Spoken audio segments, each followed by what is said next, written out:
Hello dear student, welcome to you नई शुरुआत channel. So guys, आज हम देखेंगे अध्याय 6 क्लास 10th का अध्याय 6 जैव प्रक्रम के बारे में हमको पढ़ना था। इसके 2 पार्ट हमने अपलोड कर दिए हैं। ये वीडियो का लास्ट एंड तीसरा पार्ट है, जिसमें हमने जैव प्रक्रम के बारे में हमने देखा था। मतलब सजीवों के अंदर चलने वाला ऐसा प्रक्रम, किसको जैव प्रक्रम कहते हैं गाइस? जो सजीवों के अंदर चलने वाला ऐसा प्रक्रम जिसमें सजीव लोग विभिन्न क्रियाओं के माध्यम से क्या करते हैं, अपना जीवन चलाते हैं। अनुरक्षण प्रक्रम होता है, इसके बिना सजीव जीवित नहीं रह पाता है। जैसे कि इसके कौन कौन से पार्ट हो जाते हैं गाइस? तो पहला पार्ट होता है पोषण, दूसरा होता है गाइस पोषण के बाद श्वसन, उत्सर्जन और संवहन। तो गाइस हमने इसकी वीडियो के इसमें हमने संपोषण, संपोषण ये सब तो पढ़ लिया था गाइस, पोषण के बारे में पढ़ लिया था। और तो आज हमको पढ़ना था संवहन के बारे में। किसके बारे में पढ़ेंगे गाइस? संवहन के बारे में पढ़ेंगे। एक स्थान से दूसरे स्थान पर भोजन का या फिर विभिन्न पदार्थों का आना जाना, इसके बारे में गाइस हम देखेंगे। पोषण के बारे में चर्चा कर ली है, पोषण के बाद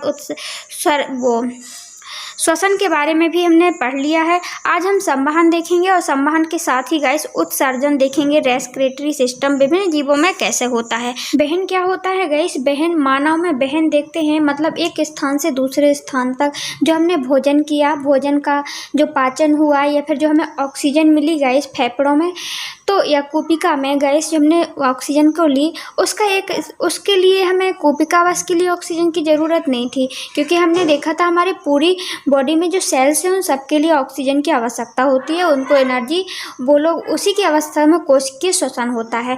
और जो हमने खाना खाया था, हमने देखा था कि जो खाना खाया उसका भोज्य पदार्थ में जो बना, तो उसके लिए गाइस हमारी आंत में अवशोषण हो रहा था। किसमें?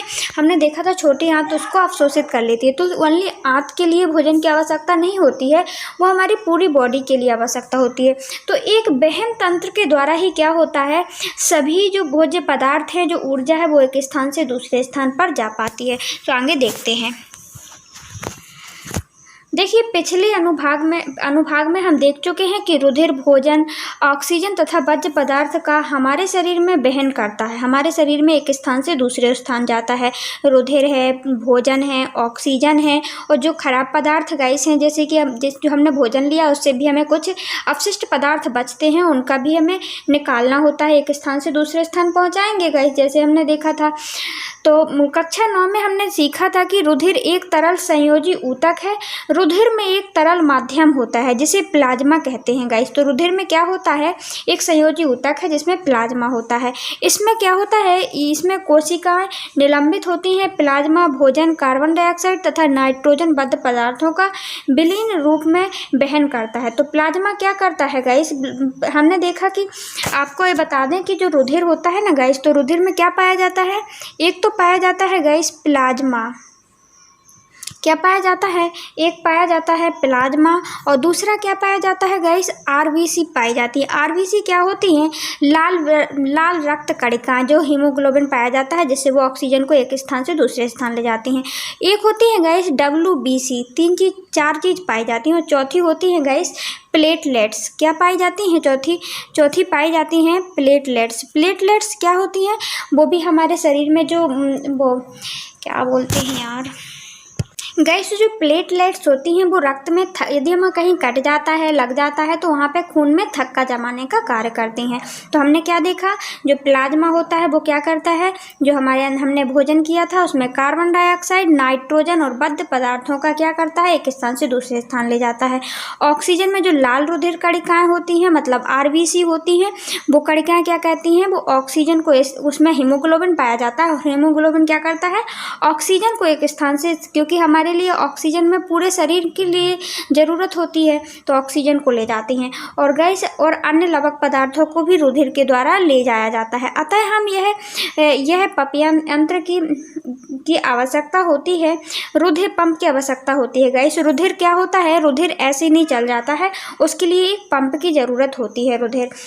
रुधिर को अंगों को आसपास धकेल सके, जिससे कि रुधिर को हमें पंप की आवश्यकता होती है, जिससे कि रुधिर को एक अंग से दूसरे अंग में धकेल सके या जा सके। नलियों के एक परिपथ की आवश्यकता होती है, जिसे हम रुधिर नलिकाएं भी कहते हैं। रुधिर के सभी ऊतकों में, जैसे कि सभी ऊतकों तक रुधिर को भेजा जा सके, तथा यह तंत्र की जो यह सुनिश्चित करें कि परिपथ में यदि कभी टूट भी जाता है तो उसकी मरम्मत हो जाती है। सो गाइस देखते हैं अपन जो रुधिर में जो परिवहन होता है, रुधिर का परिवहन जो तंत्र हम पढ़ रहे हैं, वहन तंत्र जो चीज़ें ले जाया जाता है उसमें हम इस प्रकार देख सकते हैं। एक तो कौन परिवहन तंत्र ले जाता है और दूसरा फिर क्या करते हैं, परिवहन एक लसिका होती है। तो परिवहन तंत्र के अंतर्गत कौन आता है गाइस, तो परिवहन तंत्र के अंतर्गत हम देख सकते हैं एक तो आता है हमारा क्या, हृदय आता है। हृदय के बाद गाइस एक परिवहन तंत्र होता है। तो परिवहन तंत्र में गाइस हम देखते हैं एक तो ब्लड जो होता है वो किसके द्वारा जाता है, एक तो हृदय, और दूसरा हम देखते हैं हृदय के बाद कौन होता है, ये हृदय भी भेजता है। और परिवहन तंत्र में रक्त होता है, रक्त में प्लाज्मा वगैरह हमने देखा, प्लाज्मा देखा, आरबीसी देखा, डब्ल्यूबीसी देखा और प्लेटलेट्स देखा रक्त में, ठीक है ना। रक्त और रक्त के बाद रक्त कोशिकाएं भी होती हैं, मतलब रक्त में रक्त वाहिकाएं भी होती हैं। तो तीन चीज, रक्त, रक्त वाहिकाएं, रक्त वाहिकाओं की सहायता से एक नली, रक्त वाहिकाएं एक नली की तरह होती हैं जो एक स्थान से दूसरे स्थान तक जाती हैं। और तीसरा चीज है वो क्या है परिवहन तंत्र में, हृदय है। हृदय एक मेन तंत्र है। देखिए जो हृदय एक पेशीय अंग है जो हमारी मुट्ठी के आकार का होता है। किस प्रकार का होता है गाइस, ये है गाइस आप देख सकते हैं, ये क्या है, एक हृदय है। ये किस आकार का होता है, हमारी मुट्ठी के आकार का होता है। रुधिर, क्योंकि रुधिर को ऑक्सीजन तथा कार्बन डाइऑक्साइड दोनों का वहन करना होता है। रुधिर में क्या होता है, रुधिर में कार्बन डाइऑक्साइड भी ले जाना होता है और क्या, ऑक्सीजन का वहन करना पड़ता है। कार्बन डाइऑक्साइड को गैस अपने शरीर से बाहर निकालती है और ऑक्सीजन को अंदर ले जाता है, तो उसको एक स्थान से दूसरे स्थान ले जाना पड़ता है। ऑक्सीजन की प्रचुर रुधिर को कार्बन डाइऑक्साइड युक्त रुधिर से मिलने से रोकने के लिए हृदय में कई कास्ट बनाए जाते हैं। गैस हम देखते हैं जो रुधिर होते, जो पंप है अपना, ये क्या है, हृदय है। हृदय में गैस एक देखिए दायां अलिंद दायां निलय होता है और दायां अलिंद होता है, दायां निलय होता है। एक बायां अलिंद होता है, एक बायां निलय होता है। तो ये दो प्रकार की संरचना क्यों बन रही है गाइस, तो इसका कारण ये है कि हृदय में इससे कि कार्बन डाइऑक्साइड युक्त रक्त और ऑक्सीजन युक्त रक्त मिल ना जाए, क्योंकि हमें मिलाना नहीं है। एक को हमको रुधिर से क्या, ऑक्सीजन, कार्बन डाइऑक्साइड को बाहर निकालना है और ऑक्सीजन को अंदर ले जाना है। तो हम देखते हैं जो दायां निलय होता है गाइस, जो दायां अलिंद होता है, आप इस संरचना देख लीजिए हृदय की, ये होती है गाइस महाधमनी होती है। देखिए ये विभाजिका होती है, ये क्या है गाइस, विभाजिका भी होती है। देखिए ये विभाजित करने वाली नली है। दो एक प्रकार, इस साइड क्या होता है गाइस, इस साइड जो दायां अलिंद है और बायां निलय और बायां अलिंद में हम देखते हैं शुद्ध रक्त होता है। यहाँ पर क्या होती है, शुद्ध रक्त पाया जाता है, ऑक्सीजन युक्त रक्त जो साफ होकर के आया जाता है। और जो हम देखते हैं दायां निलय और दायां इस साइड है, ये शरीर से आकर के कौन सा रक्त आता है, CO2 वाला रक्त आता है, मतलब कार्बन युक्त रक्त आता है, जिसमें महाशिरा लेकर के, देखिए ये महाशिरा बनी हुई है निचली अवस्था में, ये लेकर के आती हैं। फिर ये रक्त कहाँ जाता है, दायां अलिंद। देखिए ये बना है दायां अलिंद, दायां अलिंद बना हुआ है। और महाशिरा का ऊपरी भाग आप देख सकते हैं, इससे क्या है, इससे विभिन्न शरीर के अंदर से जो नीचे से रक्त आ रहा है, और रक्त आने के बाद गई ये किसके द्वारा आता है, शिराओं के द्वारा आता है, सीधे नहीं आता है। और फिर ये कहाँ चला जाता है, फेफड़ों में जाता है। फेफड़ों से फिर क्या, महाधमनी होती है गैस, और वहाँ से फिर क्या आता है, एक फुसफुस धमनी होती है गैस, आप देख सकते हैं। ये धमनी होती है, अशुद्ध रक्त को कहाँ लाती है, वहाँ पे लेके आती है। कहाँ तक लाती है गैस, ये फेफड़ों तक लाती है। और फिर फेफड़ों से गैस एक आती है कौन, फुसफुस सिरा आती है, फुसफुस सिरा आती है, जिसमें कि शुद्ध रक्त पाया जाता है। और वो आकर के कहाँ पे ले जाती है, अपने बाएं अलिंद में ले जाती है, धमनियों में ले जाती है। और फिर यहाँ से रक्त बाहर जाता है, मतलब शरीर के विभिन्न भागों में जाता है। आई होप आपको डायग्राम में क्लियर हो गया होगा। अब अपन इसको पढ़ते हैं। रुधिर ऑक्सीजन कार्बन डाइऑक्साइड दोनों का वहन करता है। ऑक्सीजन प्रचुर मात्रा में कार्बन डाइऑक्साइड की रुधिर में मिलने को रोकने के लिए कई कास्ट बनाए जाते हैं। कार्बन डाइऑक्साइड प्रचुर रुधिर को कार्बन डाइऑक्साइड छोड़ने के लिए फुसफुस में जमा हो जाता है तथा फुसफुस के पास वापस ऑक्सीजन युक्त रुधिर, मतलब जो कार्बन डाइऑक्साइड युक्त कहाँ जाता है, रक्त कहाँ जाता है, फुसफुस मतलब फेफड़ों में जाता है। और वहाँ से जो ऑक्सीजन मिल जाती है, हीमोग्लोबिन खींच लेता है गैस, तो उससे क्या होता है, ऑक्सीजन युक्त रुधिर हृदय में लाया जाता है, मतलब बायां निलय, आगे बायां अलिंद में आता है, फिर बायां निलय में आता है।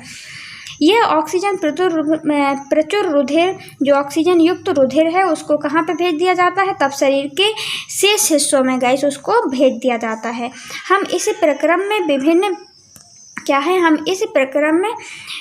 चरणों में हो सकते हैं। इस प्रक्रम में विभिन्न चरण होते हैं। हम देखते हैं ऑक्सीजन प्रचुर रुधिर फुफ्फुस हृदय से बाईं ओर स्थित काष्ठ बाएं अलिंद में आता है। वही हमने बताया, जो बायां अलिंद है वहाँ पे ऑक्सीजन युक्त रुधिर आता है। इस रुधिर को एकत्रित करते समय बायां अलिंद शिथिल हो जाता है। क्या हो जाता है?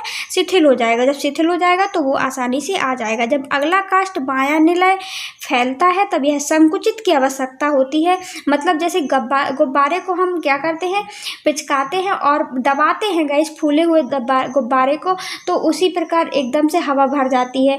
या फिर अपन पन्नी को फुलाते हुए आपने देखा होगा कभी भी, तो मतलब हवा भरते हैं फिर शीतलन करते हैं। या फिर गाइस किसी चीज़ से, जैसे पाउडर से अपन निकालते हैं ना, बहुत जैसे पाउडर लगाने वाला मेकअप होता है गाइस, वो वाला पॉन्स पाउडर का डिब्बा तो आपने देखा होगा। तो जब अपन को उसमें हवा भरनी होती है तो अपन उसको पिचका लेते हैं और फिर बाद में उसको दबाते हैं तो वो भर जाती है।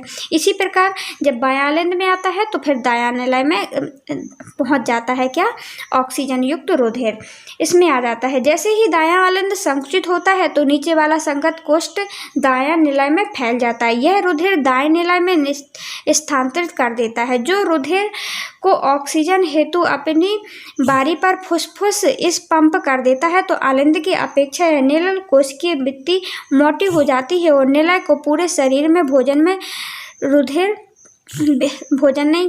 यहाँ पे रुधिर को पूरे शरीर में निलय के द्वारा रुधिर को भेजा जाता है। जब अलिंद निलय संकुचित होते हैं तो उल्टी दिशा में रुधिर प्रवाह भी रोकना सुनिश्चित होता है। तो गाइस हम देखते हैं उसमें क्या होते हैं, छोटे छोटे क्या हो जाते हैं, एक बल्ब पाए जाते हैं जिससे कि वो उल्टा उनकी दिशा ना चल सके, क्योंकि हमने देखा था यहाँ गुब्बारे की तरह वो होता है, तो इससे ये ना हो कि अपना रक्त ऊपर जाने लगे। तो क्या हो जाता है, इसमें छोटे छोटे से बल्ब पाए जाते हैं जिससे इसकी दिशा गाइस उल्टी ना हो।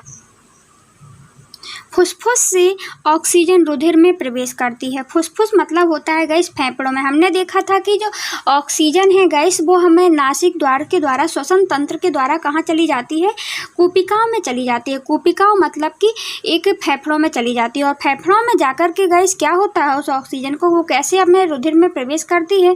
तो हम देखते हैं यहाँ पे, देखिए ये है गाइस फेफड़ा। तो यहाँ पे क्या है, यहाँ से आती है ऑक्सीजन युक्त रक्त होता है।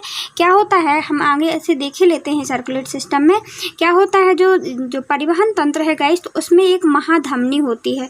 ये होता है गाइस दायां अलिंद, ये दायां अलिंद होता है। यहाँ ये भी बटा होता है, एक दायां अलिंद होता है, दायां निलय होता है। और यहाँ गाइस एक बायां अलिंद होता है और बायां निलय होता है। मतलब इस प्रकार की एक संरचना में बटा होता है हमारा हृदय, एक साइड दायां साइड और एक साइड बायां साइड। और फिर क्या होता है गाइस, जो हम दायां साइड हमने जो देखा, दायां साइड क्या देखते हैं हम, दायां साइड जो देखते हैं उसमें क्या होता है, जो हमारा दायां साइड होता है गाइस ये है, इसमें दायां साइड देखिए, दायां साइड में बिना ऑक्सीजन का रक्त मतलब अशुद्ध रक्त भरा होता है, आता है, अशुद्ध रक्त आता है। यहाँ क्या होता है गाइस, अशुद्ध रक्त होता है दायां साइड। और बायां साइड क्या होता है, ये बायां साइड है, यहाँ शुद्ध रक्त ऑक्सीकृत रक्त यहाँ से विभिन्न स्थानों में भेजा जाता है। कैसे भेजा जाता है गाइस, हम देखते हैं यहाँ पे क्या होता है। देखिए यहाँ पे क्या है, शुद्ध रक्त। ये महाधमनी क्या करती है, जो महाधमनी होती है गाइस, ये हृदय से क्या ला रही है, शुद्ध रक्त को लेकर के आ रही है महाधमनी। ये कहाँ पे ले जा रही है गाइस, विभिन्न कोशिकाओं में, विभिन्न हम देखते हैं हमारे सेल्स के लिए जो ग्लूकोज होता है उससे ऑक्सीजन की सहायता से क्या करता है, ग्लूकोज को तोड़ा जाता है और उससे ऊर्जा निकलती है। तो क्या महाधमनी क्या लेके आ रही है, ऑक्सीजन युक्त रक्त, शुद्ध रक्त लेके आ रही है। ये कहाँ लेके आ रही है गाइस, यहाँ पे देखिए फुसफुस के अलावा शरीर के अंगों कोशिकाएं होती हैं, यहाँ पे जो शुद्ध रक्त लेके आती है इसका यूज कर लिया जाता है, ऑक्सीजन का इसमें यूज कर लिया जाता है, ग्लूकोज के रूप में भोजन को तोड़ दिया जाता है और ऊर्जा प्राप्त हो जाती है। मतलब कि यहाँ पे कोशिकाएं श्वसन होता है, कोशिकीय श्वसन होता है। फिर जब यहाँ पे कोशिका ऑक्सीजन का यूज कर लिया जाता है गाइस, तो फिर क्या कहाँ जाता है ये रक्त, फिर रक्त कहाँ जाता है, ये रक्त फिर से गाइस कहाँ जाता है, महाशिरा। ये कौन सी नली है गाइस, महाशिरा है। महाशिरा की सहायता से ये कहाँ पहुँच जाता है, दायां आलिंद में, या फिर दायां आलिंद से फिर दायां निलय में क्या पहुँच जाता है गाइस, रक्त दायां आलिंद और दायां निलय में पहुँच जाता है। जब दायां निलय में देखिए ये जा रहा है, आप देख सकते हैं डायोग्राम में, ये जा रहा है दायां निलय में। और जब ये दायां निलय से गाइस कहाँ जाता है रक्त, यहाँ से गाइस ये फुसफुस धमनी है। ये क्या है गाइस, ये देखिए ये यहाँ से लगी हुई एक फुसफुस धमनी है। ये कहाँ जा रही है फुसफुस धमनी, ये अपवाद है गाइस कि यहाँ पे देखिए धमनी ले जा रही है अशुद्ध रक्त को, कहाँ ले जा रही है, फेफड़ों तक ले जा रही है, फुसफुस तक ले जा रही है।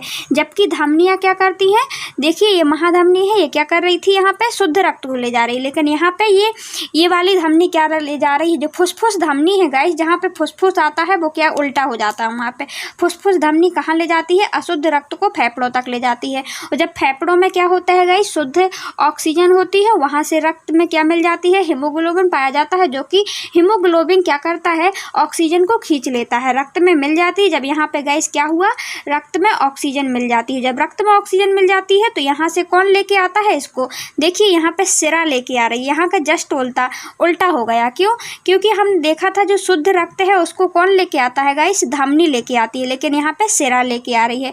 और सिरा क्या ले जाती है, अशुद्ध रक्त ले जाती है वरना, लेकिन यहाँ पे क्या होती है, जो फेफड़ों से जब भी फेफड़ों की बात आती है तो इसका उल्टा हो जाता है, मतलब जो एक अपवाद है गाइस इसमें, ठीक है ना। तो इस यहाँ पे कौन लेके आ रहा था, हमने देखा एक फुसफुसीय सिरा कहाँ लेके आ रही है, वो हमारे बायां आलिंद है गाइस। ये हृदय का जो कपाट 4 भागों में बटा हुआ है, ये कौन सा है, बायां आलिंद में लेके आती है। बायां आलिंद में ला करके कहाँ चला जाता है रक्त, बायां निलय में चला जाता है। कहाँ चला जाता है, बायां निलय में चला जाता है रक्त। जब ये कौन सा रक्त है गाइस, ये बाएं साइड जो हृदय में जो रक्त होता है वो शुद्ध रक्त होता है, ऑक्सीजन युक्त रक्त होता है। फिर इससे कौन, इस वाले देखिए ये नली एक ये बनी हुई है, इससे फिर कौन ले जाता है, महाधमनी ले जाती है। फिर यहाँ पे महाशिरा आ जाती है, महाशिरा यहाँ से ऑक्सीजन यूज कर ली जाती है, तो फिर यहाँ पे महाशिरा आ जाती है। महाशिरा कहाँ भेजती है रक्त को, फिर से हृदय में भेजती है, और हृदय से फिर महाधमनी आती, फुसफुस धमनी आती है। फुसफुस धमनी में अपवाद है, इसीलिए वो क्या करके ले जाती है, धमनी होते हुए भी वो क्या ले जाती है, अशुद्ध रक्त को कहाँ ले जाती है, फेफड़ों तक ले जाती है। और फिर यहाँ से एक अपवाद, यहाँ पे हमने फेफड़ों से फुसफुस सिरा ही क्या करती है, ये अपवाद स्वरूप किसको लेके आती है गाइस, फुसफुस सिरा, जो फुसफुस में अपवाद होता है वो उल्टा ही काम करती है, मतलब ये सिरा होते हुए भी शुद्ध रक्त को लेकर के आती है कहाँ पर, बायां आलिंद और बायां निलय में। और गाइस ये कपाट क्यों पड़ जाते हैं इसमें, कपाट मतलब कि जैसे हम देखते हैं ये कपाट, ये बायां आलिंद पाया जाता है, बायां निलय पाया जाता है, ये बीच में अलग अलग होते हैं। इसलिए होता है क्योंकि हम देखते हैं कि इसमें एक दूसरे से ऑक्सीजन युक्त रक्त और अनाऑक्सीजन युक्त रक्त मिल ना जाए, एक दूसरे में विनिमय ना हो, जिससे कि देखिए ऑक्सीजन तथा कार्बन डाइऑक्साइड के परिवहन में विनिमय अवस्था का निरूपण इसमें किया गया है। आई होप आपको क्लियर होगा। ये चलता है गाइस परिवहन तंत्र। तो अपन इसको 2 मिनट में पढ़ लेते हैं आगे। देखिए हृदय में दायां बायां बंटवारा, जो दायां बायां का जो गाइस बंटवारा है ऑक्सीजन और बी ऑक्सीजनित रुधिर को मिलने से रोकने के लिए होता है, हमने बताया था पहले। इस तरह के बंटवारे से शरीर को उच्च दक्षतापूर्ण ऑक्सीजन पूर्ति हो जाती है, जिससे हमें क्या बिल्कुल शुद्ध ऑक्सीजन मिल जाती है। क्यों मिल जाती है, क्योंकि ये काष्ठ में बटा होता है, इसमें मिश्रण नहीं होता है। पक्षी तथा स्तनधारी के सरीखे में जंतुओं में जिन्हें उच्च ऊर्जा की आवश्यकता है वह बहुत लाभदायक होता है ये कपाट का बनना, क्योंकि ऑक्सीजन जिससे कि कार्बन डाइऑक्साइड से मिले ना, क्योंकि इन्हें अपने शरीर में तापक्रम को बनाए रखने के लिए निरंतर ऊर्जा की आवश्यकता होती है। गाइस जो जंतुओं का बड़ा शरीर होता है, जैसे हम लोग हैं, तो हमारे लिए शरीर को क्या हम जैसे नेचर के अनुसार नहीं होते। जो छिपकली होती हैं गाइस, यदि ठंडी होती है तो वो बहुत ज़्यादा ठंडी पड़ जाती हैं, लेकिन हम लोग ठंडे उतने नहीं पड़ते हैं। क्यों नहीं पड़ते हैं, क्योंकि हम ऊर्जा को हमारे लिए ऑक्सीजन की ज़्यादा आवश्यकता होती है। क्यों होती है, क्योंकि हम ग्लूकोज के रूप में जो भोजन तोड़ा जाता है गाइस, उससे ऊर्जा प्राप्त होती है, और हमको हमारे शरीर को तापक्रम को बनाए रखने के लिए ऊर्जा की आवश्यकता होती है। ऊर्जा हमें कहाँ से मिलती है, ऑक्सीजन से मिलती है एक प्रकार से। जिन्हें हम कार्य करने के लिए ऊर्जा का उपयोग नहीं करना होता है, जिनका शरीर तापक्रम पर्यावरण के तापक्रम पर निर्भर होता है गाइस, तो जल में स्थल चर बहुत से सरीसृप जैसे जंतुएं, तने, कोष्ठीय, हृदय होते हैं। ये ऑक्सीजन जनित और बी ऑक्सीजन जनित धारा को कुछ सीमा तक मिलाना भी सहन कर लेते हैं। कुछ जीव ऐसे होते हैं तो उनमें ऑक्सीजन और भी ऑक्सीजनित ब्लड मिल भी जाता है तो वो सहन कर लेते हैं, क्योंकि उनको ज़्यादा ऊर्जा की आवश्यकता नहीं होती और हमको तो शुद्ध ही चाहिए, क्योंकि हमें ऑक्सीजन ज़्यादा चाहिए है। तो ये ऑक्सीजनित रक्त होता है। कुछ सीमा तक वो सहन कर लेते हैं। दूसरी ओर मछलियाँ भी गाइस हृदय में केवल 2 कोष्ठ पाए जाते हैं। मछलियाँ भी आप देखेंगे तो उनके हृदय में कितने ओनली 2 कोष्ठ पाए जाते हैं, लेकिन हमारे हृदय में कितने कोष्ठ पाए जाते हैं गाइस? जो 4 कोष्ठ पाए जाते हैं। क्या? एक दायां अलिंद, दायां निलय, बायां अलिंद, बायां निलय कोष्ठ पाया जाता है। जहाँ ऑक्सीजन जनित होता है वहाँ सीधा शरीर भेज दिया जाता है। इस तरह मछलियों के शरीर में एक चक्र केवल एक बार रुधिर हृदय में आ जाता है, तो दूसरी ओर केशरुकीय में प्रत्येक चक्र में 2 बार हृदय में जाता है। दोहरा परिसंचरण कहते हैं गाइस। तो हम एकल परिसंचरण और दोहरा परिसंचरण आपको क्लियर कर देते हैं। हमारे यहाँ पे जो हमारे हृदय में क्या होता है, दोहरा परिसंचरण तंत्र होता है। कैसे?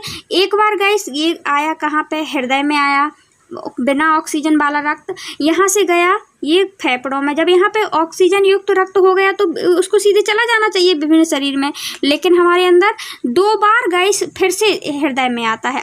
नहीं आता है। पहले आगे यहाँ पे गाइस पहले ऑक्सीजन बिना ऑक्सीजन का रक्त आया, फिर ऑक्सीजन वाला रक्त आया और फिर हृदय से फिर जाता है गाइस ये विभिन्न अंगों पर। लेकिन मछलियाँ क्या होती हैं? मछलियों में गाइस ये दोहरा परिसंचरण तंत्र नहीं पाया जाता है। कैसे हम देखते हैं? जैसे उनमें यदि एक बार खराब रक्त तो शरीर से हृदय तक आ जाता है उनका, लेकिन जब जैसे ही ये ऑक्सीजन युक्त रक्त होता है तो ये फिर से उनके शरीर में हृदय में ना जा करके वो कहाँ चला जाता है गाइस? सीधे वो कहाँ चला जाता है? वो सीधे विभिन्न पार्ट में चला जाता है।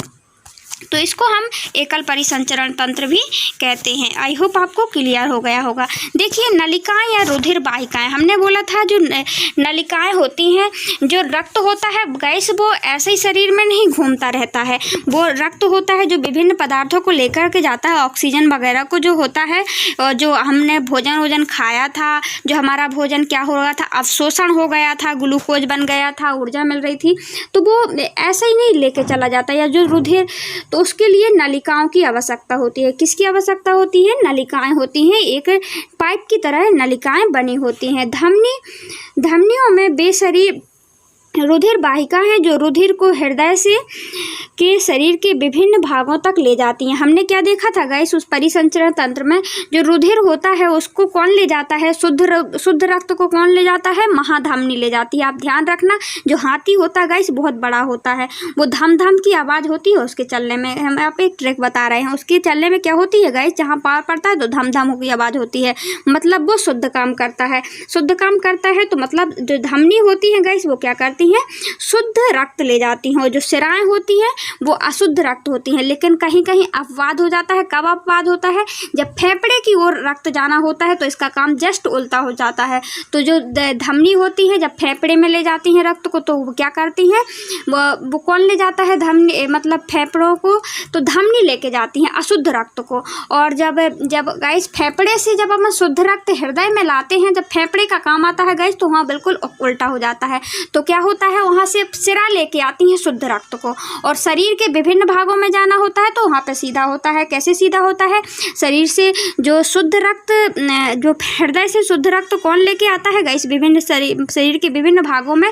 तो वो कौन होती हैं? धमनियाँ होती हैं। कौन होती हैं गाइस? महाधमनियाँ होती हैं। और सिराएं क्या ले जाती हैं? अशुद्ध रक्त को एक स्थान से दूसरे स्थान तक ले जाती। सो गाइस धमनी क्या होती हैं? रुधिर वाहिकाएं होती हैं। वो क्या होती हैं? हृदय से शुद्ध रक्त, ऑक्सीजन युक्त रक्त क्या करती हैं? हृदय से शरीर के विभिन्न भागों में ले जाती हैं। धमनी की भित्ति क्या होती है? मोटी होती है, लचीली होती है, क्योंकि रुधिर हृदय से उच्च दाब से निकलता है। कैसा निकलता है गाइस? बड़े उच्च दाब से हृदय से निकलता है रक्त। और सिराएं क्या करती हैं गाइस? सिराएं हमने देखा वो पतली पतली होती हैं। जब पतली पतली होंगी तो वो पतला काम ही करेंगी, मतलब खराब रक्त ही ले जाएंगी। अशुद्ध रक्त शरीर में जो अशुद्ध रक्त है वो कौन ले जाता है? हृदय को साफ करने के लिए सिराएं ले जाती हैं। रुधिर को एकत्र करके वापस हृदय में लाती हैं। उनमें मोटी भित्ति की आवश्यकता नहीं होती है, ये पतली पतली होती हैं। सिराएं गाइस सिरा की तरह, मतलब बहुत पतली पतली होती हैं, क्योंकि रुधिर में दाब होता है, बल्कि इनमें रुधिर को एक दिशा में प्रवाहित करने के लिए बल्ब होते हैं, जिससे कि एक दिशा में प्रवाहित हो गए, उल्टी दिशा ना चलने लगे, इसके लिए जो इनमें क्या पाए जाते हैं, बल्ब पाए जाते हैं, जिससे कि ये छेड़ लेते हैं यदि उल्टी दिशा चलने लगती है। किसी अंग का ऊतक तक पहुंचकर धमनी उत्तरोत्तर छोटी छोटी वाहिकाओं में विभाजित हो जाती है, जिससे सभी कोशिकाओं में रुधिर का संपर्क हो सके। तो धमनी क्या करती है, छोटी छोटी वाहिकाओं में विभाजित हो जाती है, जिससे विभिन्न सेल्स में अपना क्या ऑक्सीजन युक्त रक्त जा सके। और सबसे छोटी जो वाहिकाएं एक भित्ति कोशिकीय मोटी होती है गाइस, और रुधिर को आसपास की कोशिकाओं के मध्य पदार्थों का विनिमय इस पतली भित्ति के द्वारा होता है। कोशिकाएं जब आपस में मिलकर सिराएं बनाती हैं तथा रुधिर का अंग या ऊतक को दूर ले जाती हैं। तो गाइस अब देखते हैं अपन प्लेटलेट्स के बारे में। तो रुधिर परिसंचरण तंत्र में हमने क्या क्या देखा था गाइस। रुधिर परिसंचरण तंत्र कौन करता है, एक तो रक्त होता है, एक तो कौन करता है गाइस, रक्त परिसंचरण तंत्र भी करता है, वहन करता है जो, और लसिका करती है। तो रक्त परिसंचरण तंत्र में हमने क्या देखा था, हमने गाइस एक देख लिया क्या, रक्त में जो रक्त वाहिकाओं को देखा, हृदय को देखा, और जो रक्त वाहिकाएं, रक्त हृदय, और गाइस कौन करता है परिसंचरण तंत्र। और रक्त में क्या क्या पाया जाता है हमने ये भी देखा। रक्त में क्या पाया जाता था, आरबीसी हमने देखी थी। आरबीसी क्या करती है, ऑक्सीजन को एक स्थान से, आरबीसी मतलब रेड ब्लड सेल्स मतलब कि लाल रक्त कणिकाएं, लाल रक्त कणिकाएं ऑक्सीजन को एक स्थान से दूसरे स्थान भेजती हैं। और प्लाज्मा देखा था गाइस, प्लाज्मा क्या करता है, प्लाज्मा करता है जो भोज्य पदार्थ है गाइस, हमारे नाइट्रोजन युक्त पदार्थ और कार्बोहाइड्रेट युक्त पदार्थ, और जो हमने भोज्य पदार्थ खाना खाया था अवशोषित पदार्थ को, उसको क्या करता है, प्लाज्मा एक स्थान से दूसरे स्थान ले जाता है। और फिर होती है कौन, WBC के बारे में पढ़ा, मतलब श्वेत रक्त कणिकाएं। श्वेत रक्त कणिकाएं क्या करती हैं गाइस, जो हमारे रोगाणुओं से हमारे शरीर की रक्षा करने के लिए होती हैं रक्त में। और क्या होता है चौथा गाइस, 4 चीज होती हैं रक्त में। एक होती है प्लेटलेट्स, जो हमारे शरीर में कहीं कट जाता है तो हमारी उससे रक्षा करती हैं। तो इनके बारे में हम अब चलते हैं प्लेटलेट्स के बारे में। इन नलिकाओं के तंत्र में यदि रिसना प्रारंभ हो जाए तो क्या होगा।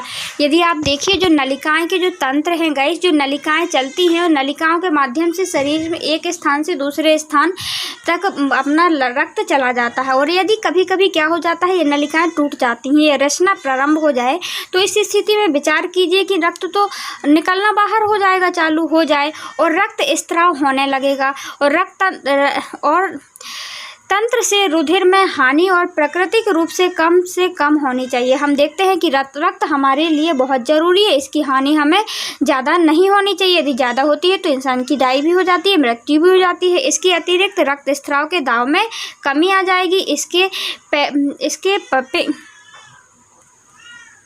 इसके पंपिंग प्रणाली की दक्षता भी कमी आ जाएगी। इसे रोकने के लिए रुधिर में प्लेटलेट्स कोशिकाएं होती हैं जो पूरे शरीर में भ्रमण करती हैं और रक्त स्त्राव के स्थान पर रुधिर का थक्का बनाकर उसमें अवरुद्ध कर देती हैं। जैसे हमारे अंदर गाइस कोई उंगली है और वो क्या हो जाती है, कट जाती है बीच से। जब कट जाती है तो थोड़ी देर तक खून निकलता है, उसके बाद क्या होता है, वो जम जाता है खून।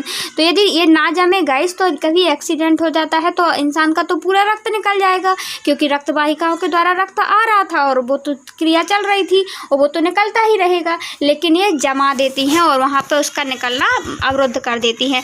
तो परिसंचरण तंत्र अभी हमने देखा। अब हम इसका परिसंचरण तंत्र किसका गाइस, वहन करवाता था, मतलब परिवहन करवाता था। एक स्थान से दूसरे स्थान तक भोजन को, अवशोषक तत्वों को और विभिन्न तत्वों को पहुँचाता था। जैसे हमने खाना खाया तो खाना को जो हमने अवशोषण हुआ गाइस, तो आँत से विभिन्न इस जगह पर हमने देखा कि खून के माध्यम से वो चला जाता है। अब देखते हैं एक लसिका होती है, वो भी काम करती है। किस प्रकार करती है, अन्य प्रकार का एक द्रव है जो बहन में सहायक करता है, जो बहने में सहायक करता है, हमारे विभिन्न पार्टों में जाता है। इसे लसिका या ऊतक तरल कहते हैं। क्या कहते हैं इसको लसिका या ऊतक का तरल रूप कहा जाता है। ऊतक के द्वारा ही गाइस देखना कोशिका का निर्माण होता है। कोशिका की भित्ति में उपस्थित छिद्रों द्वारा कुछ प्लाज्मा, प्रोटीन तथा रुधिर कोशिका कोशिकाएं बाहर निकलकर ऊतक के अंतरकोशिकीय अवकाश में आ जाते हैं। हम देखते हैं कि ऊतक जो कोशिकाओं की भित्ति में उपस्थित जो छिद्र होते हैं उससे कुछ क्या होता है, प्रोटीन निकलता है। प्लाज्मा प्रोटीन तथा रुधिर कोशिकाएं बाहर निकलकर ऊतक के अंतरकोशिकीय अवकाश में आ जाती हैं, मतलब छूट जाती हैं, तथा ऊतक तरल लसिका का निर्माण करता है। उस समय क्या करता है, ऊतक तरल लसिका का निर्माण करता है। यह रुधिर प्लाज्मा की तरह ही है, लेकिन यह रंगहीन होता है। कैसा होता है लसिका? रंगहीन होता है। इसमें अल्प मात्रा में क्या पाया जाता है गाइस? प्रोटीन पाया जाता है। इसमें लसिका अंतरकोशीय अवकाश से लसिका के कोशिका में चला जाता है। लसिका क्या चला जाता है गाइस? कोशिका में चला जाता है तथा आपस में मिलकर बड़ी लसिका का वाहिका का बनाता है। अंत में बड़ा सिरा क्या होता है, खुलती है और पचा हुआ क्षुद्रांत होता था गाइस द्वारा अवशोषित वसा का वहन लसिका द्वारा होता है। जो क्षुद्रांत द्वारा वसा का जो वहन हो रहा था उसका वहन किसके द्वारा होता है गाइस? वसा का लसिका के द्वारा होता है। और अतिरिक्त तरल बाह्य कोशिकीय अवकाश के बाहर रुधिर में ले जाया जाता है। जो अतिरिक्त तरल पदार्थ है लसिका के द्वारा ये एक स्थान से दूसरे स्थान पर रुधिर की सहायता से ले जाता है। अब देखते हैं, आपने देखा मानव परिवहन तंत्र। मानव परिवहन तंत्र में क्या देखा गाइस? एक तो रक्त के माध्यम से, एक तो मानव परिवहन तंत्र में हमने देखा क्या कैसे होता है बहन, एक तो परितंत्र के द्वारा हमने देखा और एक गैस के द्वारा देखा, लसिका के द्वारा देखा। तो जो रक्त परितंत्र देखा गाइस, एक रक्त परितंत्र देखा और एक परितंत्र, और एक देखा क्या हमने देखा रक्त परितंत्र के बाद लसिका के द्वारा देखा, लसिका 2 देखा। रक्त परितंत्र में हमने क्या देखा, इनको हमने देखा एक तो रक्त के द्वारा, एक क्या होता है रक्त के द्वारा देखा हमने परिसंचरण तंत्र। दूसरा हमने रक्त वाहिकाओं को देखा कि रक्त वाहिकाओं के द्वारा कैसे परिसंचरण तंत्र होता है। रक्त वाहिकाओं के बाद देखा हृदय के द्वारा भी परिसंचरण तंत्र हो रहा था। आई होप आपको क्लियर हो गया होगा। अब देखते हैं पादपों पे परिसंचरण तंत्र कैसा होता है। पादप मतलब पौधे। पहले अध्याय में पहले हम चर्चा कर चुके हैं कि पादप क्या करते हैं, CO2 सरीखे सरल यौगिक लेते हैं। क्या करते हैं, वो ऑक्सीजन को लेते हैं और कार्बन और प्रकाश संश्लेषण द्वारा ऊर्जा का भंडारण क्लोरोफिल युक्त अंगों, क्लोरोफिल जो उनके अंगों में पाया जाता है, विशेष रूप में पत्तियों में पाया जाता है, पायों में करते हैं। क्लोरोफिल की सहायता से क्या करते हैं, वो कार्बन डाइऑक्साइड लेते हैं, प्रकाश लेते हैं और क्लोरोफिल की उपस्थिति में अपना भोजन निर्माण करते हैं। अपन ये पढ़ चुके हैं। पादप शरीर के निर्माण के लिए आवश्यक कच्ची सामग्री अलग से प्राप्त की जाती है। हम देखते हैं जो पादप के शरीर के लिए जो भोजन बनाते हैं उसकी कच्ची सामग्री अलग से निर्माण की जाती है। पौधों के लिए नाइट्रोजन, फास्फोरस तथा खनिज लवणों के लिए मृदा निकटतम और प्रचुरतम स्रोत है, उसके लिए खनिज लवणों की आवश्यकता होती है, नाइट्रोजन, फास्फोरस। तो ये कहाँ से प्राप्त हो जाती है गाइस? नाइट्रोजन है, फास्फोरस है, खनिज लवक है, उनको मृदा मतलब मिट्टी से मिल जाती है प्रचुर मात्रा में, जड़ द्वारा सोख लिया जाता है जल की सहायता से।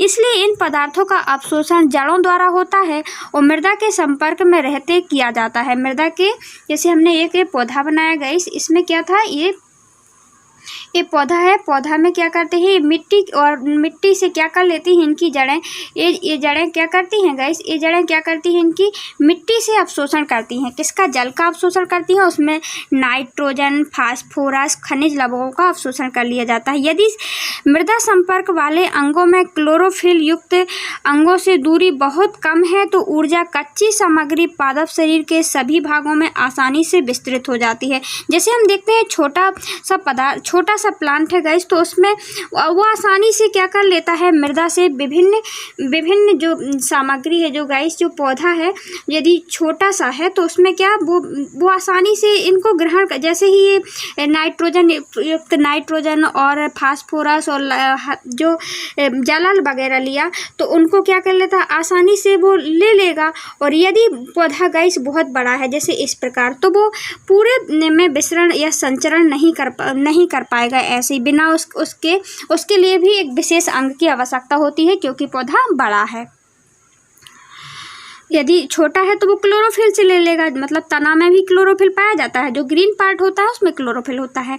अंग युक्त दूरी कम है तो ऊर्जा कच्ची सामग्री में पादप सभी आसानी से विसरित हो जाता है। यदि पादप शरीर के अभिकल्पन में कारण दूरियां बढ़ जाती हैं तो पत्तियों में कच्ची सामग्री तथा जड़ को ऊर्जा उपलब्ध कराने के लिए विसरण प्रक्रम पर्याप्त नहीं होता है। तो इस समय के लिए जैसे बड़ा पौधा है तो उसके लिए बड़ा जो ट्री होता है, ये मतलब जो पेड़ होता है, उसके लिए विसरण काफ़ी नहीं होता है कि वो विसरण के द्वारा अपने विभिन्न भागों में ले जाया जा सके। इसके लिए तो एक नली की आवश्यकता होती है। सो देखते हैं अपन विभिन्न शरीर की अभिकल्पना के लिए ऊर्जा की आवश्यकता भिन्न भिन्न होती है। जैसे पादप का प्रचलन नहीं करते हैं और पादप शरीर का एक बड़ा अनुपात अनेक ऊतकों में मृत कोशिकाओं का भी होता है। इसका परिणाम स्वरूप पादपों में कम ऊर्जा की आवश्यकता होती है कि वो पादप में कम ऊर्जा की आवश्यकता होती है, अतः अपेक्षाकृत धीमी वहन तंत्र प्रणाली का उपयोग कर सकते हैं वो लोग। जिन दूरियों पर परिवहन तंत्र का प्रचलन कर रहे हैं लंबे वृक्ष वे बहुत अधिक हो सकते हैं।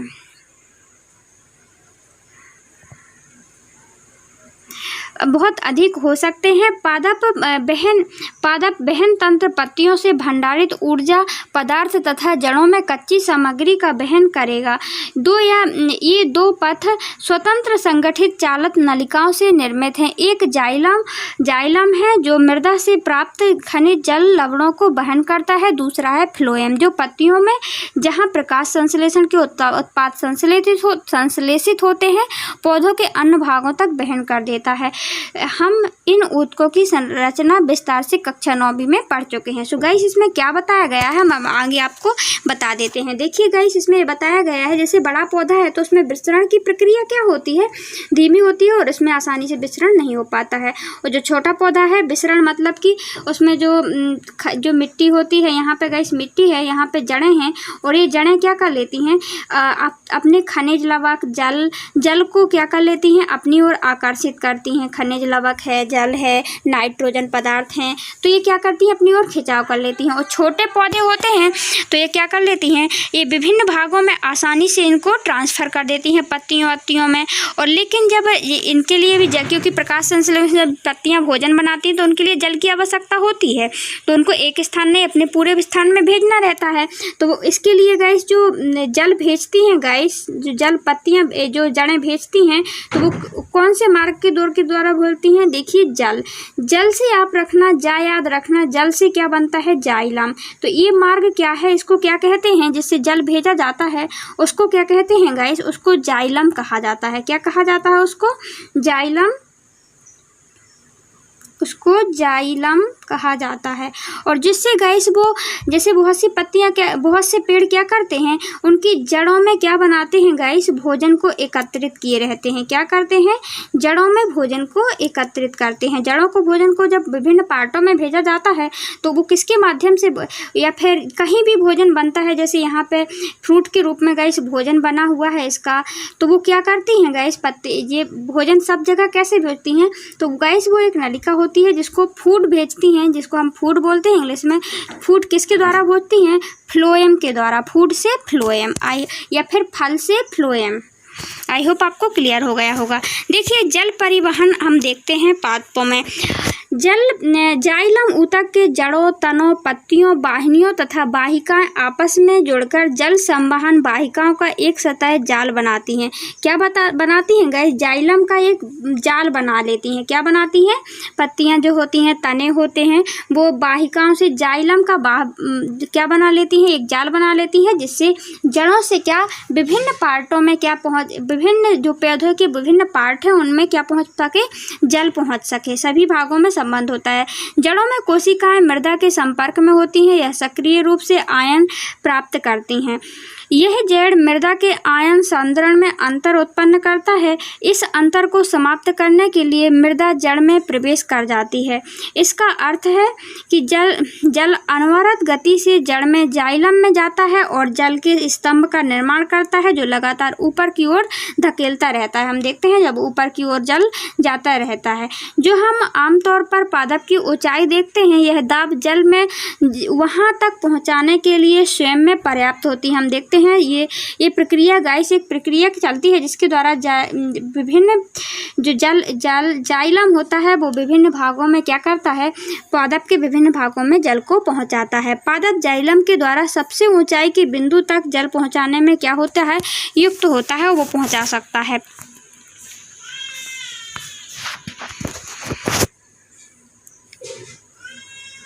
यह मानकर कि पादप का पर्याप्त जलपूर्ति है, जिस जल की रंध्र के द्वारा हानि हुई है उसका प्रतिस्थापन पत्तियों में जाइलम वाहिकाओं द्वारा हो जाता है। वास्तव में कोशिकाओं से जल अणुओं में वाष्पन एक चूषण उत्पन्न होता है और जल के जड़ों से उपस्थित जाइलम कोशिका द्वारा खींचता है और पादप के वायवीय भागों द्वारा वाष्प के रूप में जल की हानि या वाष्पोत्सर्जन कहलाती है। जब जल की हानि होती है, जब जल का ज़्यादा खींच लेता है गाइस पौधा, हम देखते हैं जब हम सुबह सुबह आप देखना गाइस क्या होता है, जो पत्तियां होती हैं इन पत्तियों में देखेंगे आप, छुएंगे इनको तो इनमें छोटी छोटी सी बूंद पाई जाएंगी। किसकी बूंद पाई जाती है गाइस, वो जल की बूंद होती हैं। तो वो जल कहाँ से आता है, इनकी जड़ों से आता है। देखिए इस प्रकार ये जल फैल जाता है, विभिन्न भागों में फैलता है और इससे जल की हानि होती है और इसका जल बाहर भी हम देखते हैं, जलवाष्प की प्रक्रिया यहाँ से शुरू होती है, आप देख सकते हैं इसमें। अतः वाष्पोत्सर्जन जल के अवशोषण से जड़ पत्तियां जल तथा इसमें विलय खनिज लवणों के ऊपरी मुखी में गति में सहायक होता है। ताप के नियमन में भी सहायक होता है। जल के बहन से मूल दाब रात्रि के समय क्या होता है, विशेष रूप से प्रभावी होता है। दिन में जब रंध्र खुल जाते हैं, वाष्पोत्सर्जन कर्षण जाइलम में गति के लिए मुख्य रूप से बल होता है। सो गाइस देखिए हम पढ़ते हैं अब आगे, भोजन तथा दूसरे पदार्थों का स्थानांतरण कैसे होता है कोई भी पौधा में। यदि कोई भी पौधा होता है उसमें भोजन तथा दूसरे पदार्थों का एक स्थान से दूसरे स्थानांतरण कैसे होता है, हम इसके बारे में पढ़ेंगे। अभी तक हमने देखा था कि जो जाइलम होता है गाइस, जाइलम क्या करता है, जो पृथ्वी पर जो खनिज पदार्थ पाए जाते हैं जैसे प्रोटीन है, फास्फोरस है और क्या बहुत सी चीज़ें पाई जाती हैं खनिज पदार्थ या फिर जल पाया जाता है गाइस, तो उसको जाइलम के माध्यम से जल को जाइलम का एक पूरे पौधे में गाइस जाल के रूप में बिछा होता है। वो जाइलम कहाँ पाया जाता है, जड़ों से लेकर के पत्तियों में, तना में, सब जगह पौधे के पाया जाता है जाइलम। और हमने ये देखा और इसमें वाष्पोत्सर्जन की प्रक्रिया होती है जिसके कारण क्या होता है, वाष्पोत्सर्जन के कारण इसमें खिंचाव महसूस होता है। इसीलिए गाइस पौधे क्या करते हैं, जल को विभिन्न भागों में पहुँचा दिया जाता है। अब देखते हैं गाइस भोजन कैसे पहुँचाता है पौधा एक स्थान से दूसरे स्थान तक। जैसे हमारे यहाँ रुधिर के द्वारा जो हमारी मानव बॉडी होती है उसमें हमने देखा था परिसंचरण तंत्र के द्वारा वहन होता है, मतलब कि रक्त हृदय के द्वारा भी और रक्त के द्वारा भी विभिन्न जगह मेन चीज़ों को, भोजन को, ग्लूकोज को जो रक्त में मिले होते हैं गाइस, उससे क्या एक स्थान से दूसरे स्थान पहुंचा दिया जाता है। जैसे आंत ने अवशोषित कर लिया था मेन भोजन को, ग्लूकोज वगैरह जो होते हैं उन्हें अवशोषित कर लेता है मेन जो न्यूट्राइंस होते हैं और उनको एक स्थान से दूसरे स्थान भी भेज दिया जाता है उनको रक्त के द्वारा। लेकिन पौधे में जो परिसंचरण तंत्र होता है, मतलब कि जो पौधों में जो भोजन बना लेती हैं गाइस, क्या होता है इसमें उपापचयी क्रियाओं के उत्पाद विशेष रूप से प्रकाश संश्लेषण में जो पत्तियां होती हैं वो पादप के अन्य भागों में भेजे जाते हैं। कैसे भेजती हैं भोजन को हम ये देखेंगे। प्रकाश संश्लेषण के विलेय उत्पादों को वहन स्थानांतरण कहलाता है। गाइस जो प्रकाश संश्लेषण से जो भोजन बनाती हैं पत्तियां उसको क्या कहा जाता है, इसके वहन को स्थानांतरण कहा जाता है। और हमारे में हमने देखा था उसको परिसंचरण तंत्र भी कहते हैं अपने में। और यह संवहन ऊतक का फ्लोएम नामक भाग द्वारा होता है। तो यह संवहन कैसे होता है गाइस, ऊतक से ऊतक में पौधे में, तो यह फ्लोएम नामक एक भाग होता है गाइस जो पौधों में पाया जाता है, उसके द्वारा होता है। तो गाइस क्वेश्चन इससे बन जाता है कि पौधों में भोजन का एक स्थान से दूसरे स्थान तक भेजना किसके द्वारा होता है, तो आप आंसर लगाएंगे कि फ्लोएम के द्वारा। प्रकाश संश्लेषण के उत्पाद के अलावा फ्लोएम अमीनो अम्ल तथा अन्य पदार्थों का भी परिवहन करता है। तो जो फ्लोएम है गाइस वो प्रकाश संश्लेषण के साथ में ही जो प्रकाश संश्लेषण जो उत्पाद बनाता है उसके साथ भी वह क्या भेजता है गाइस, अमीनो अम्ल वगैरह भी अन्य पदार्थों का परिवहन भी इसी के द्वारा करता है। किसके द्वारा? फ्लोएम के द्वारा।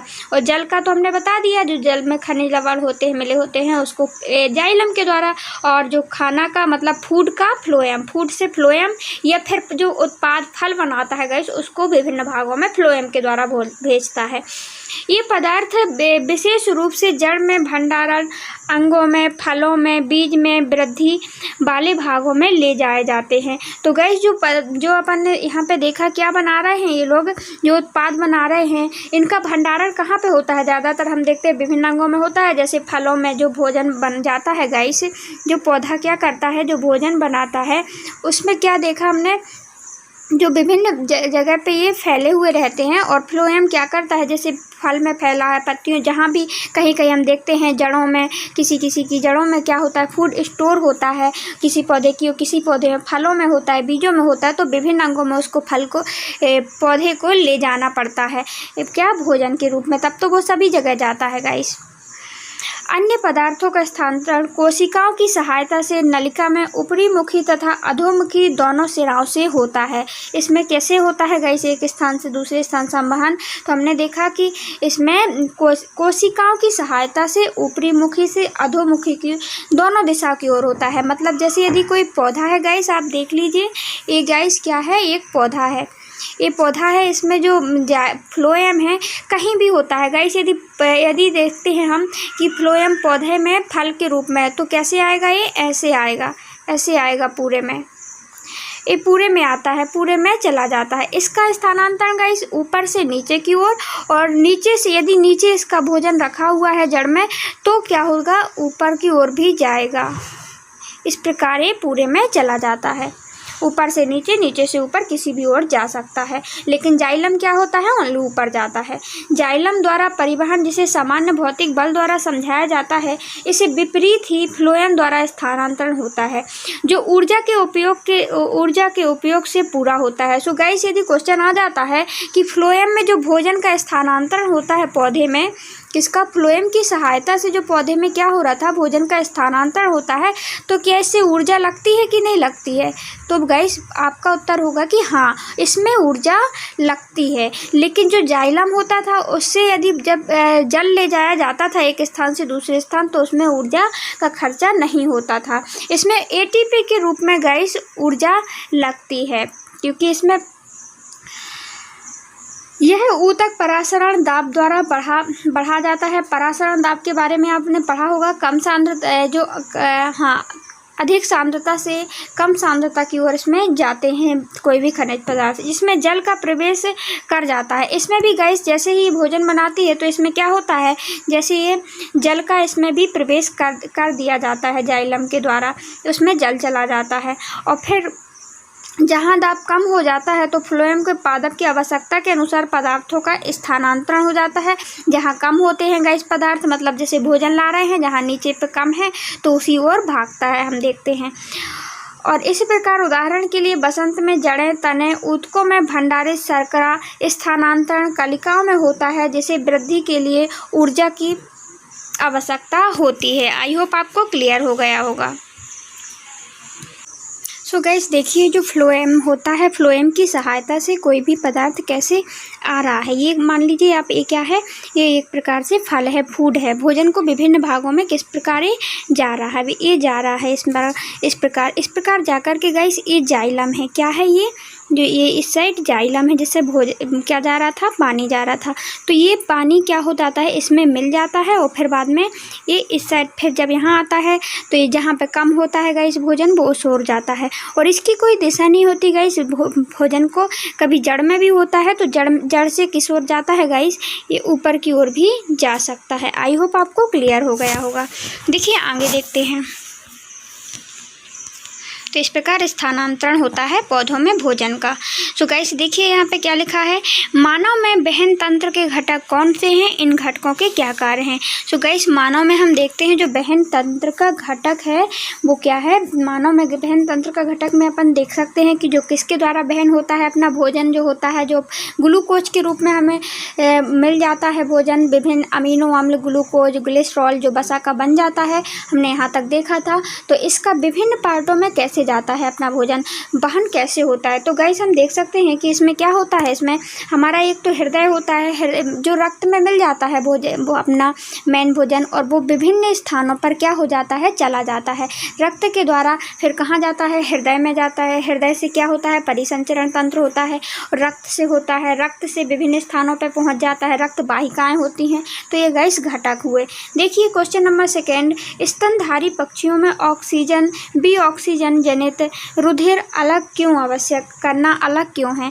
ये इसमें क्वेश्चन ये पूछा गया है कि जो स्तनधारी मतलब जो हम लोग हैं और क्या है जो मतलब मानव हैं और जैसे पक्षी वगैरह हैं, तो उसके लिए पक्षियों में ऑक्सीजन की तथा बी ऑक्सीजन रुधिर अलग करना क्यों आवश्यकता है, कि मतलब ऑक्सीजन युक्त रहे रक्त गाइस और बिना ऑक्सीजन युक्त रक्त, इसको दोनों को पार्टों में अलग क्यों रखा जाता है। हम देखते हैं जैसे हृदय है, हृदय में एक और क्या आता है गाइस, ऑक्सीजन युक्त रक्त आता है, और एक और क्या आता है, बिना ऑक्सीजन युक्त रक्त आता है।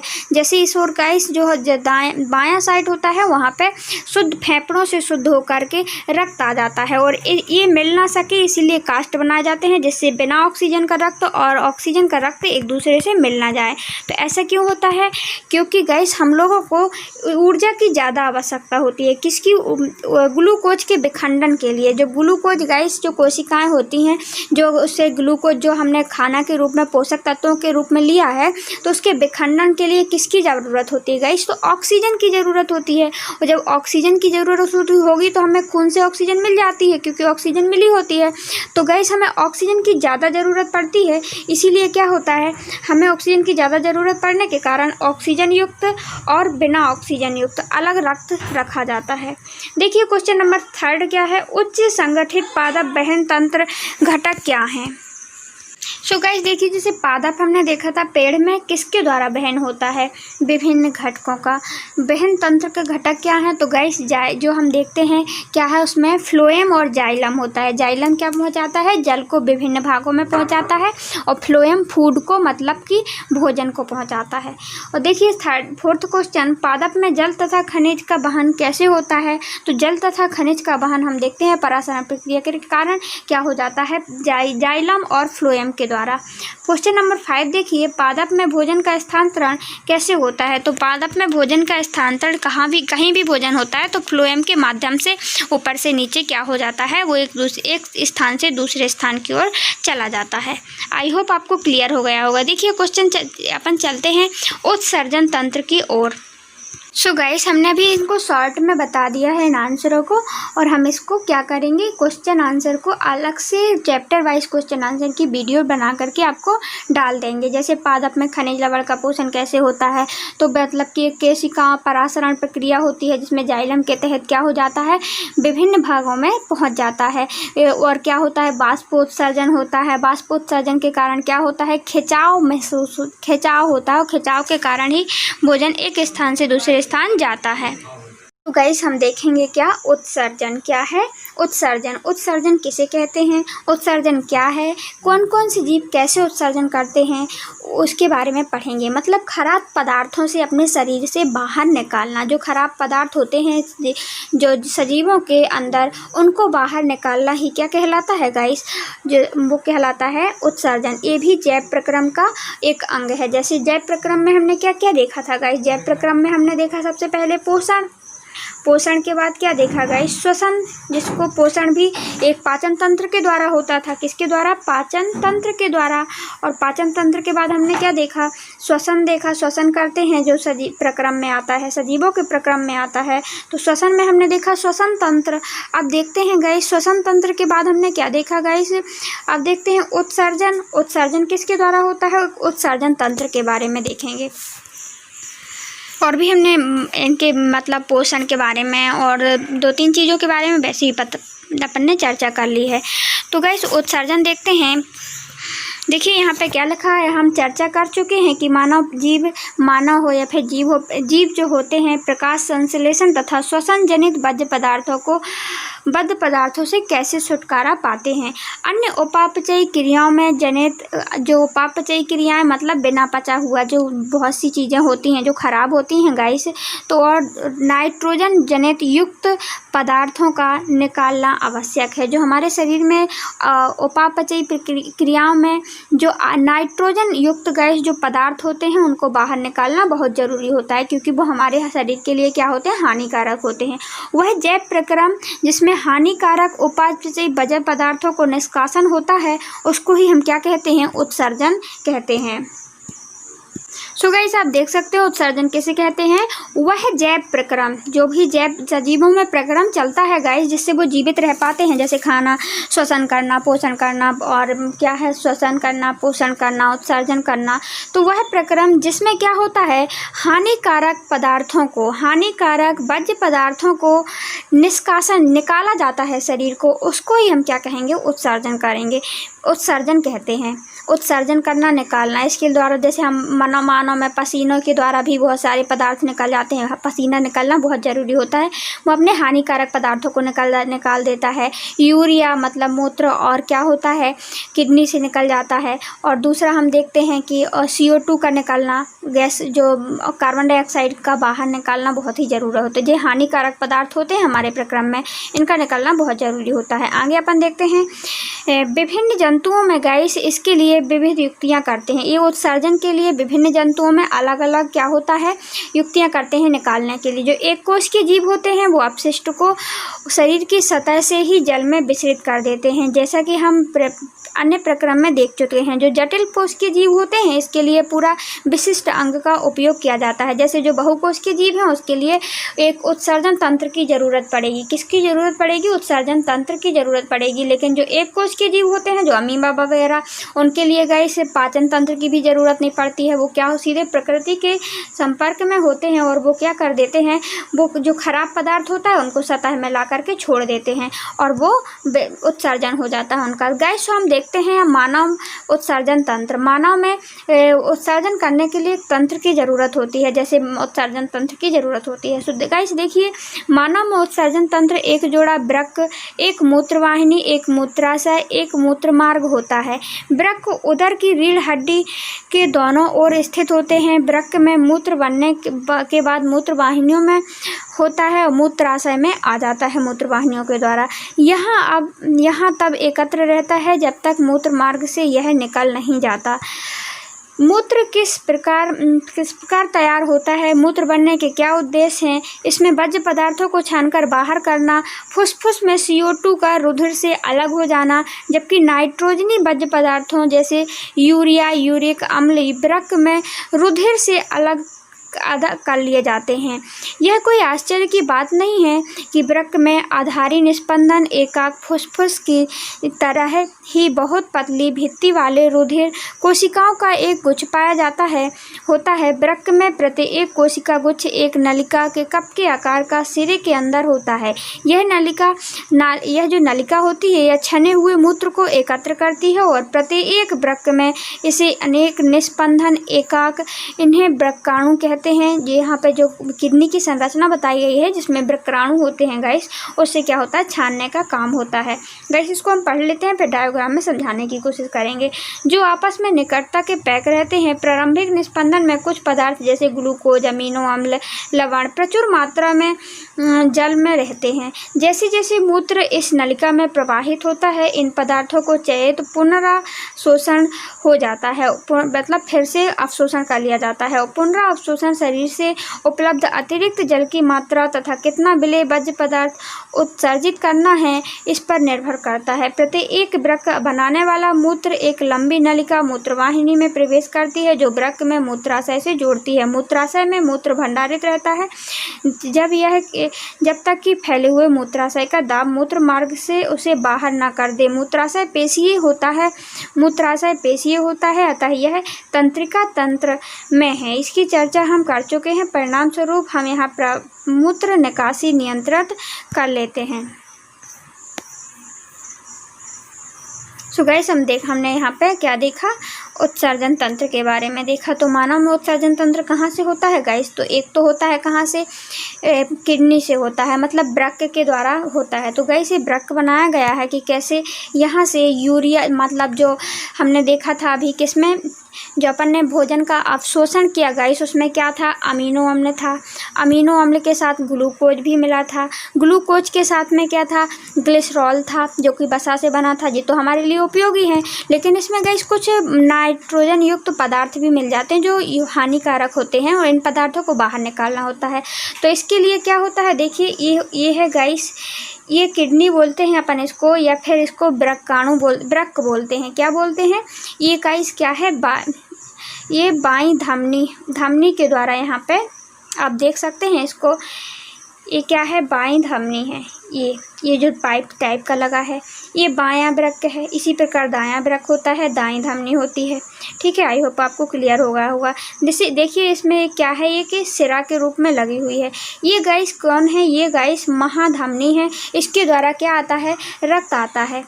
मूत्र वाहिनियाँ हैं गाइस, ये मूत्र वाहिनियों को आप देख सकते हैं। ये महाशिरा है गाइस, ये वाली जो इस साइड की है, जो अपने कौन साइड है गाइस, हाँ जो अपने राइट साइड है, जो इस साइड है। देखिए ये मूत्राशय है, जहाँ पे मूत्र इकट्ठा होता है। यह मूत्र मार्ग है या सिसेन है, जिसके द्वारा मूत्र चला जाता है। तो इसकी संरचना के बारे में अपन ने देख लिया।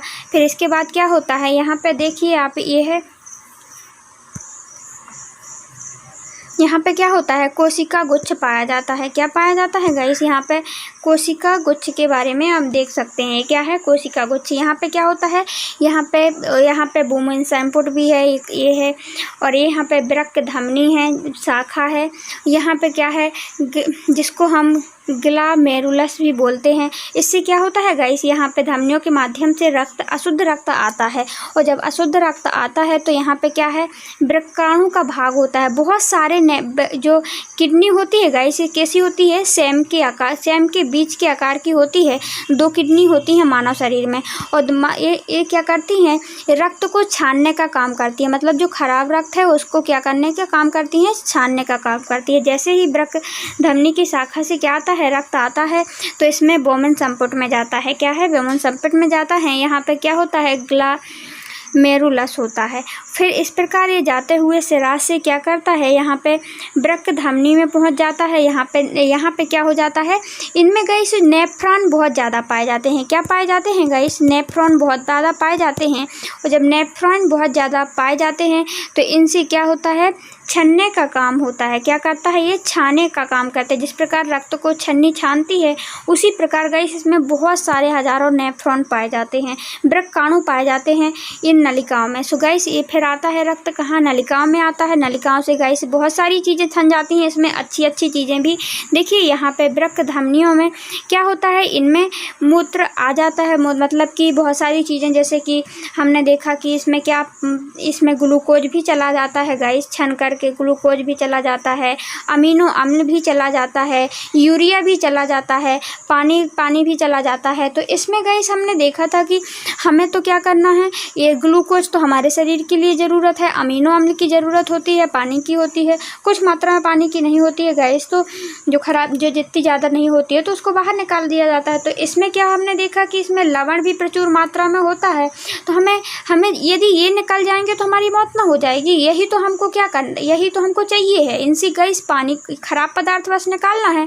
तो वो कैसे निकालते हैं गाइस, तो फिर इसमें देखिए जैसे ही ये आ जाते हैं गाइस, क्या होता है, जैसे ही ये आ जाते हैं, इनमें छन करके आ जाते हैं। क्या क्या आ जाते हैं, जैसे ग्लूकोज, अमीनो अम्ल, लवण, सब लोग आ जाते हैं। जब आ जाते हैं तो इन वाहिनियों के द्वारा जो इनके अंदर पाई जाती है गाइस, क्या पाई जाती है, हमने देखा था कि क्या होता है, इनमें भी गाइस एक प्रकार के वो लगे होते हैं छिद्र के मतलब एक प्रकार के, जैसे वहाँ पे इस प्रकार ये बनी होती है। इसमें आते हैं गाइस, जैसे ही रक्त आता है विभिन्न जगह से वहाँ से गाइस छन करके, तो क्या होता है इसमें जो अच्छे पदार्थ हैं गाइस उनका क्या फिर से अवशोषण कर लिया जाता है, उनको फिर से रक्त में मिला दिया जाता है, उनका अवशोषण हो जाता है और जो खराब पदार्थ होते हैं वो बहते हुए बाहर संवाहक नली से क्या होते हैं, बाहर निकल जाते हैं। और जब वो बहते हुए गाइस बाहर निकल करके वो कहाँ चले जाते हैं, मूत्राशय में, और फिर वहाँ से श्वसन के द्वारा वो वक्राणुओं के माध्यम से गाइस वो छन गए। और जितने जल की आवश्यकता होती है गाइस वो हम देखते हैं कि हम बोला जाता है कि हमें पानी अच्छा ज़्यादा पिएंगे तो उसमें ख़राब पदार्थ हमारे निकल जाएंगे, तो इसीलिए बोला जाता है गाइस, क्योंकि हमने देखा जी जो छन कर के सब चीज़ आया उसमें से यदि हम ज़्यादा अच्छी चीज़ तो हमारा अवशोषण कर लिया जाता है, और हम ज़्यादा पानी पीते हैं तो क्या हमारा आसानी से आराम से इतना सारा जो खराब पदार्थ हैं वो छन करके बाहर चले जाते हैं उसमें, उसके साथ बहुत सारी चीज़ों के साथ। तो जो अच्छी चीज़ होती हैं यहाँ से इनको निकाल लिया जाता है। देखिए गाइस जो आप यहाँ से ये वाले जो रक्त जा रहा था इससे क्या, इससे फिर से इनको वृक्क धमनियों के द्वारा फिर से इनको अवशोषण कर लिया गया। आई होप आपको क्लियर हो गया होगा। देखिए अब देखते हैं अपन पादप में कैसे उत्सर्जन होता है। अभी तो हमने मानव में उत्सर्जन को देखा, पादप में देखते हैं।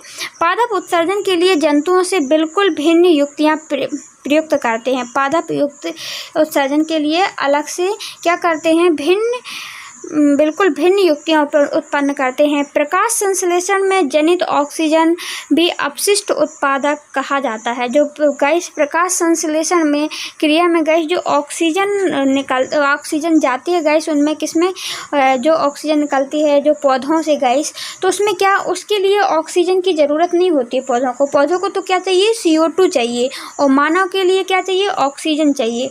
ये तो मानव के लिए ज़रूरत होती है और जबकि उनके लिए ज़रूरत नहीं होती है। किसकी ज़रूरत होती है गैस, मानव की, और पौधों को क्या चाहिए है, CO2 चाहिए है। तो उनके लिए जो खराब पदार्थ हुआ वो क्या हुआ, CO2 हुआ, और उनके लिए जो खराब पदार्थ हुआ गैस वो ऑक्सीजन हुआ और हमारे लिए CO2 हुआ। तो हम लोग CO2 किसके माध्यम से निकाल देते हैं, फेफड़ों के माध्यम से, नासाद्वार के माध्यम से। जब हम सांस को बाहर छोड़ते हैं तो उससे निकल जाती है और वो लोग ले लेते हैं CO2। किसको ज़रूरत होती है CO2 की, पौधों के लिए ज़रूरत होती है। तो पौधे लोग क्या कर लेते हैं, हमसे जो हमने छोड़ा है ऑक्सीजन CO2 उसको ले लेते हैं, और जो गैस पौधों के लिए ऑक्सीजन की ज़रूरत नहीं होती है इसलिए वो क्या कर देते हैं, ट्रांसफ़र कर देते हैं, बाहर कर देते हैं, इसीलिए हम लोग ले लेते हैं। तो एक संतुलन बना रहता है। तो इनके लिए गैस ऑक्सीजन अपशिष्ट उत्पाद कही जा सकती है।